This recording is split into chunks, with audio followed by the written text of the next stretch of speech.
Now, as a clinical canine behaviourist, my job is helping people work on their dog's problem behaviours. And I have seen some of the worst behaviours in the world with people and their dogs, some really extreme things. And here at my canine behaviour and training facility, we help people every single day. And what has happened over the years is that I have seen breeds come and go in terms of how often we're seeing problem behaviours. And I want to talk about the 3 breeds that I'm seeing with problem behaviours more than any other breed right now at the time of filming this video. The first breed that is absolutely filling my inbox is the Dachshund. Now, the Dachshund has absolutely boomed in popularity recently, especially here in the UK. And that poses an interesting question: am I seeing loads of Dachshunds with problem behaviours and demand for my help with Dachshunds with problem behaviours just because there are so many of them? Or is it because they are more prone to problem behaviours than many other breeds,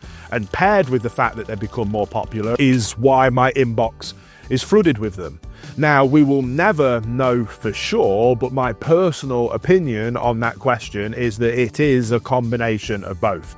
Dachshunds do have a strong tendency towards reactivity, excessive barking and yapping type behaviours, as well as a lot of fear-based anxiety behaviours. And because of the boom in popularity, there are a lot of unsavoury breeding practices that have allowed some bad genetics into many of the bloodlines, creating nervy, anxious Dachshunds that not just have problem behaviours, but are incredibly challenging to work through those behaviours with. The next breed that I'm seeing incredibly often is the Belgian Malinois. Now, my opinion on why I'm seeing Belgian Malinois way more than I used to a few years ago is because of the rise of platforms like TikTok, Instagram Reels, and YouTube Shorts. I personally believe that they are amazing platforms for really highlighting the incredible feats that are possible with certain breeds, with the Belgian Malinois being right at the top of the list. They are ludicrously capable dogs, and in the right hands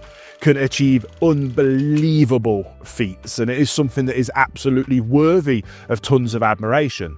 I think, though, that the problem is that many people see those insane feats and believe that because the dog can be trained to a high level, it means they're easy to train to a high level. And the problem with breeds like the Belgian Malinois is that couldn't be further from the truth.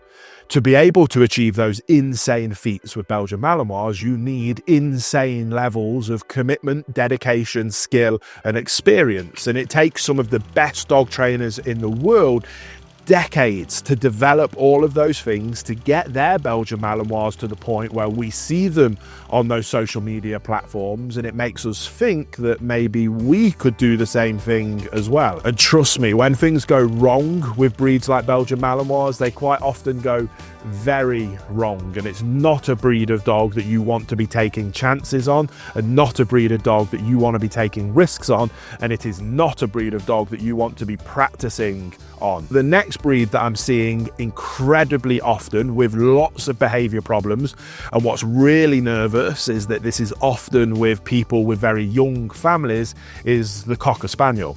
Now, I am somebody that likes to go out in the countryside and work my dogs, and here in the UK that often is around game shooting, and there is nothing more beautiful, more amazing to behold than a working line Cocker Spaniel flushing out birds, doing it inherently. You can see that that is woven into the very fabric of their DNA, and it is an awe-inspiring sight the first time that you witness it, and it's frankly something that never gets old. However, what makes them incredible doing that usually makes them terrible choices for family pets when somebody just wants a calm, relaxed canine companion to hang out in the home with them.